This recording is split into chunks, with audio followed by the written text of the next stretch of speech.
Y bueno, a veces sentimos que vivimos un poco en una torre de Babel en donde no nos entendemos mucho y también sentimos muchísima frustración y muchísima desesperanza respecto a lo que está sucediendo. Y no sé si a ustedes les pasa, pero mientras uno está ahí separando la basura, ¿cierto? Tratando de hacer cosas que hagan sentido para cuidar el planeta, ve que los mayores ricos del mundo se están generando una cantidad de huella de carbono para ver quién tiene el cohete más grande.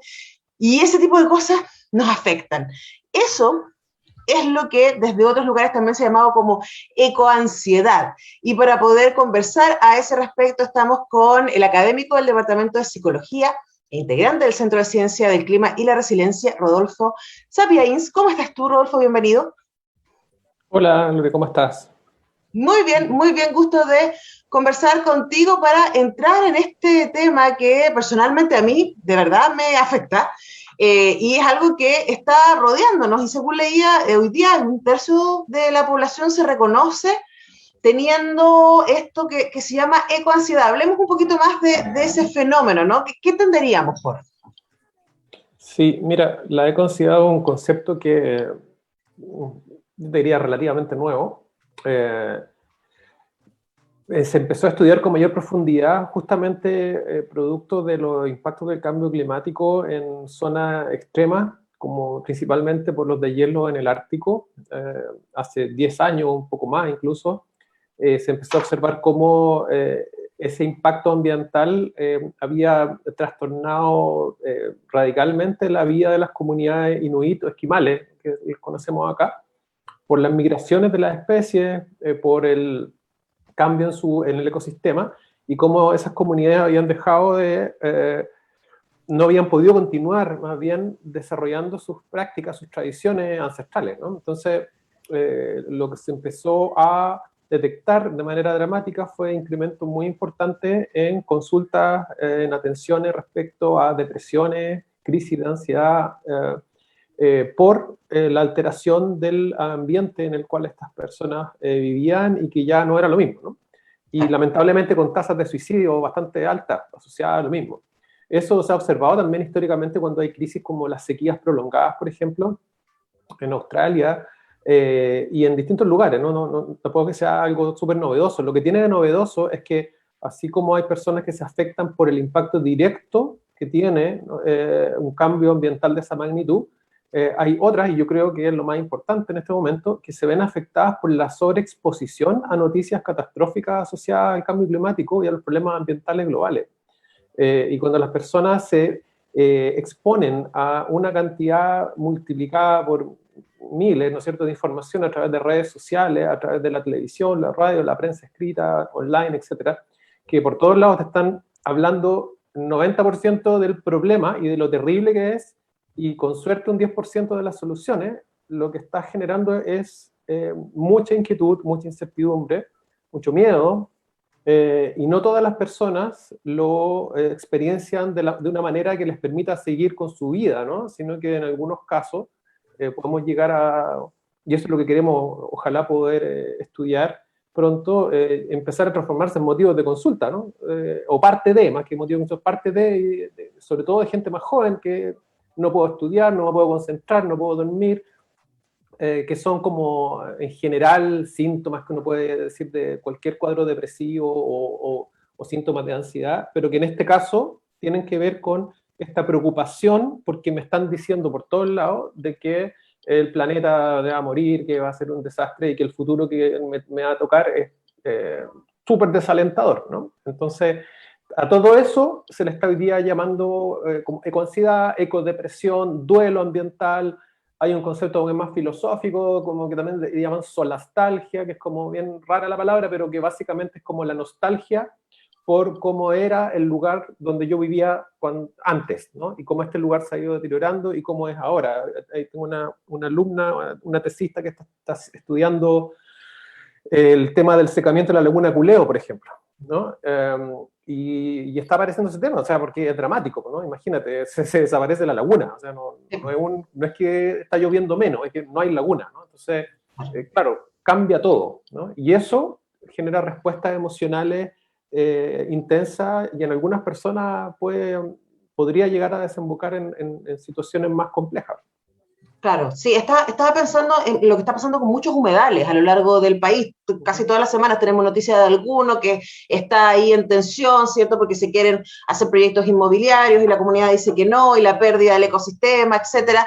Entonces, claro, podemos pensar en que hay personas que viven esto de manera directamente porque viven ahí, y como tú decías con lo Inuit, es su sistema de vida el que está cambiando, pero luego, de alguna manera, todos y todas estamos frente a esa perspectiva. Y yo creo que quizás lo que nos pone mal tiene que ver con ese cambio radical de mirada de futuro. No sé, Rodolfo, pienso que probablemente a nosotros, nuestros papás nos dijeron cuando éramos chicos, bueno, si tú estudias, si te esfuerzas, vas a poder lograr ciertas cosas y con cierta seguridad en el mundo que íbamos a habitar.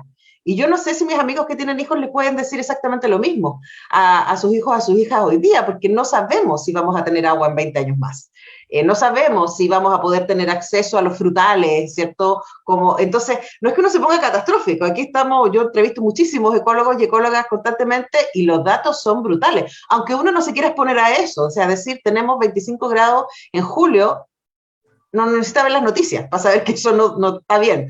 Entonces, ¿cómo hacemos, cierto, frente a este dato que es tan real, es tan brutal y ahí yo creo que aparece el tema de la ansiedad y la angustia, es sobre el que tenemos tan poco control? ¿Qué hacemos con eso? Claro, es que yo creo que para mí uno de los temas más importantes es cómo se comunica el riesgo, cómo se comunican los problemas ambientales tan complejos como el cambio climático y, bueno, el cambio ambiental global, ¿no? Porque también es un problema de igual magnitud en la pérdida masiva de biodiversidad por deterioro de los ecosistemas, por contaminación, etcétera.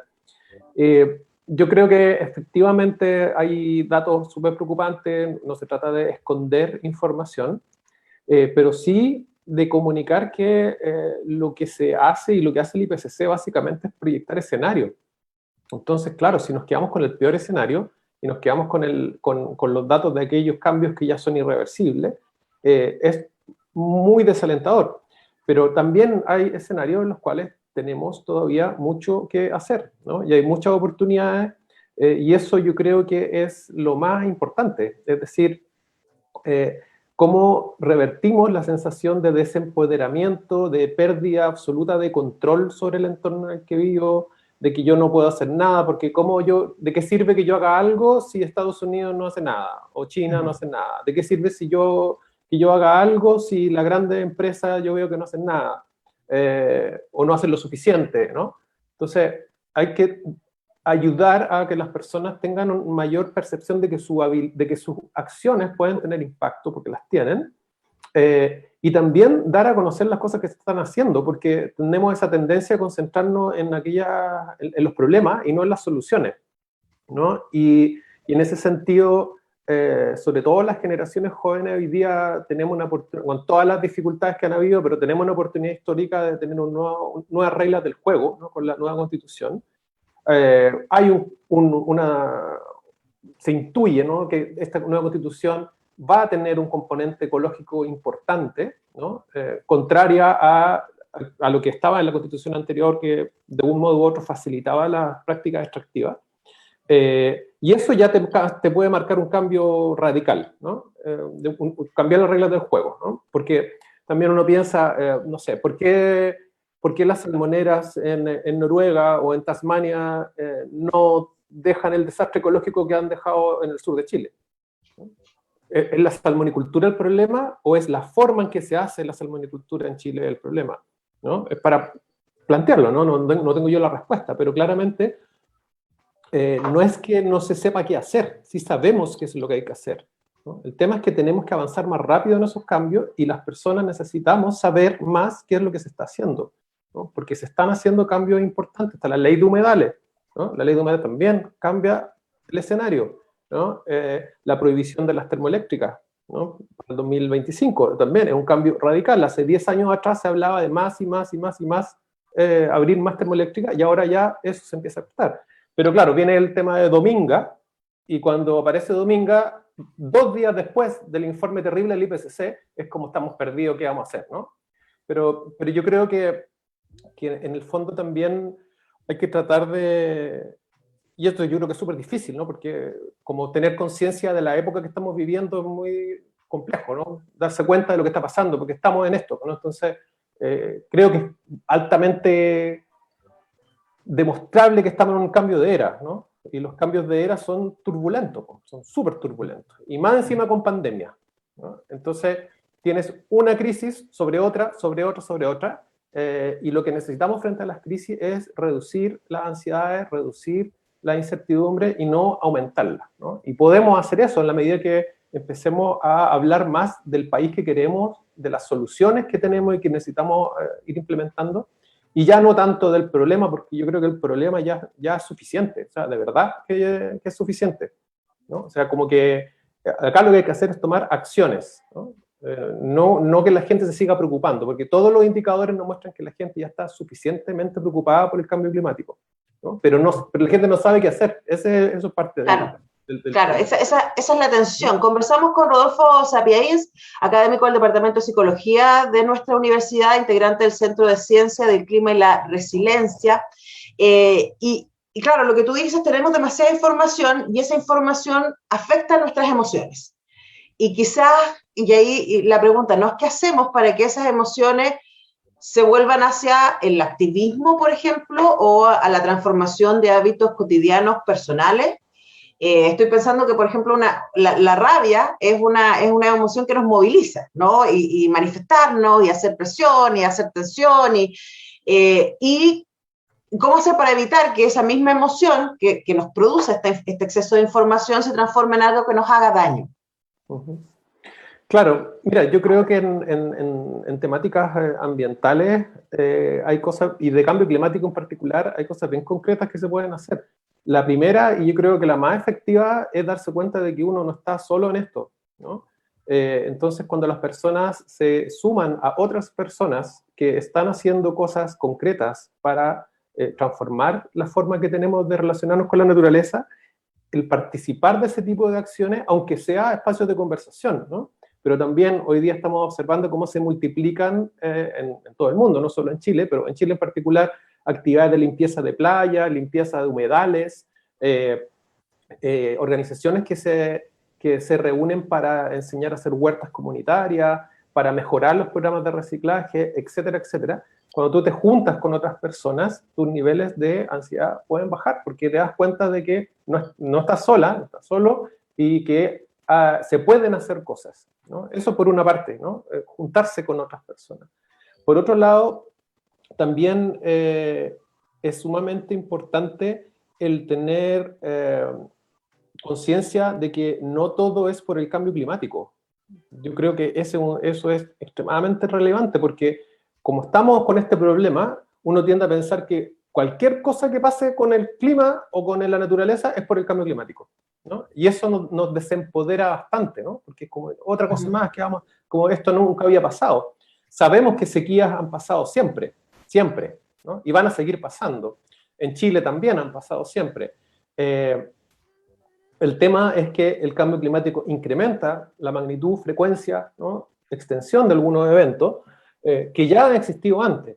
Pero por otra parte, también es importante ir analizando las causas de los fenómenos ambientales, ¿no? Y saber que, por ejemplo, la mega sequía o ya hipersequía, como se está hablando de los últimos 11 años, tiene un componente de variabilidad natural, ¿no? Tiene un componente climático, pero también el impacto que ha tenido en la zona central, sobre todo quinta región interior, cuarta región, tiene que ver con el modelo del código de agua, ¿no? Tiene que ver con la forma en que se toman decisiones respecto a la gobernanza del agua, ¿no? Cómo se toman decisiones y en la cual queda todo sujeto a manos de privados, a menos que haya una crisis terrible, que estamos en esa crisis, ¿no? Pero se sigue concentrando todo la toma de decisiones en manos de privados. Entonces, no todo es por el cambio climático, ¿no? Incluso aquellas cosas que sí son por el cambio climático, siempre se habla de que esto es un problema multinivel, ¿no? Y las respuestas tienen que ser multinivel, porque si si pensamos que porque Estados Unidos, China, las grandes empresas no hacen su parte, entonces yo no voy a hacer nada, lo podríamos dar vuelta, ¿no? Que si Estados Unidos, China, los grandes países contaminantes hacen su parte y yo no hago la mía, eso tampoco sirve. Eso tampoco sirve, ¿no? O sea, todas las personas tienen que hacer su contribución a ser responsables con el agua, ser responsables con su residuo, disminuir el consumo de energía y en general disminuir los patrones de consumo, ¿no? Tenemos que progresivamente ir transformando nuestra sociedad consumista en una sociedad con una lógica distinta, ¿no? Porque lo que está a la base finalmente de toda la crisis es el consumismo, ¿no? Y el consumismo se sostiene en la producción de combustibles fósiles. Claro. Entonces, hay muchas cosas que la gente puede hacer y tenemos que hacerlas a todos los niveles, ¿no? Los municipios, los gobiernos regionales, el gobierno nacional, los países en su conjunto, ¿no? Las empresas por una parte, las comunidades por otra, las familias por otro. Entonces, todos tenemos un rol que cumplir, ¿no? Y no podemos esperar a que todo el mundo haga su parte para yo empezar a hacer la mía, ¿no? Ahora, para terminar, Rodolfo, preguntarte qué pasa con las nuevas generaciones, ¿no? Cómo al mismo tiempo los preparamos, los acompañamos para esto que toca, porque una de las cosas que ha dicho Greta Thunberg respecto a su activismo es como, a mí me va a tocar ver esto, las consecuencias de aquello que nos ha traído hasta acá, de este sistema extractivista, neoliberal, consumista, etcétera. Entonces, pensando especialmente en quienes son padres, madres, educadores, educadoras, ¿cuál sería la mejor manera de al mismo tiempo crear conciencia en las nuevas generaciones, pero también evitarles el abrume? Sí, bueno, la Greta como que desapareció un poco del mapa con la pandemia. Yo la verdad es que no estoy muy de acuerdo con su forma de comunicar, por lo que te dije al principio. Yo creo que ella ha hecho una gran labor de concientización respecto a sensibilizar a su generación respecto al problema, y eso me parece excelente. Pero el problema es si el foco sigue estando en el miedo, el futuro terrible que vamos a estar, porque finalmente termina generando más ansiedad, preocupaciones, pero hay que desplazar el foco también hacia lo que hay que hacer, y no solo hacia lo que tienen que hacer las autoridades, ¿no? O la gente poderosa, sino también lo que las personas tenemos que hacer. Entonces, yo creo que hay cosas bien importantes que puede hacer una persona en su casa, las familias, con la gente más joven. Preguntas, ¿cómo está el medio ambiente incluido en tu toma de decisiones? Cuando elijas qué vas a hacer, la típica, ¿qué vas a hacer cuando grande? ¿No? Ya, ¿cómo va a estar el medio ambiente, ¿no?, presente en lo que tú vas a hacer cuando grande? ¿No? ¿Cómo está ahora el medio ambiente presente en la toma de decisiones que haces día a día, ¿no? Cuando vas a comprar algo, ¿no? Te preguntas, ¿realmente necesito comprar esto? ¿No? ¿Realmente sé de dónde viene esto, toda la huella que eso tiene? ¿Puedo comprar esto mismo, pero hecho acá, ¿no?, en Chile o cerca, ¿no?, de manera de que no sea tan grande la huella? Los productos que yo estoy consumiendo me dan la tranquilidad de que acá no ha habido, se ha reducido el impacto en la naturaleza, de que no ha habido maltrato animal, de que no se está deforestando el Amazonas o el norte de Argentina para consumir estos productos, ¿no? Entonces, plantear en qué medida el medio ambiente está presente en mi toma de decisiones presentes y cómo va a estar en mi toma de decisiones futuras. Y eso no quiere decir que toda la gente joven tenga que estudiar o trabajar en oficios o profesiones relacionadas directamente con el medio ambiente. Eso justamente es lo contrario. Es que en la carrera u oficio que tú hagas esté presente el medio ambiente, ¿no? Y eso es un desafío para que se converse en la escuela, en la familia. El año pasado, el 2019, la Defensoría de la Niñez hizo un estudio, ¿no?, justamente va a preguntar, entre otras cosas, cuáles eran las principales preocupaciones de niñas, niños y adolescentes. Y los dos primeros lugares fueron la protección de la naturaleza y el cuidado de los animales. Esas son las dos primeras principales preocupaciones, ¿no?, de niñas y niños y adolescentes en Chile. Entonces, ¿cómo esa preocupación, ¿no?, se puede transformar en algo que influya en mis decisiones de lo que yo quiero ser y hacer en mi vida hoy día y en el futuro, ¿no? Y yo creo que en ese sentido también hay que valorar lo que las escuelas están haciendo, la educación ambiental en las escuelas. Hoy día hay un esfuerzo enorme y muy positivo, y en ese sentido hay que escuchar también lo que las niñas y los niños le dicen a los adultos, ¿no? Porque están aprendiendo cosas. Ahora lo aprenden no espontáneamente, es porque la cultura está cambiando. Los programas de televisión, los programas que se ven en la red, en internet me refiero, todos tienen ya un componente ecológico, y en las escuelas se enseñan cosas que hace 10, 20 años no se enseñaban, ¿no? Y eso también hay que reconocérselo a profesoras, profesores que están comprometidos con eso, y a las personas que están trabajando en cómo incluir estos temas en los currículums desde educación preescolar hasta ahora, ¿no? Entonces, yo creo que hay mucho que rescatar y que nos puede ayudar a tranquilizarnos de esta ansiedad, estos temores que nos produce tanta noticia terrible.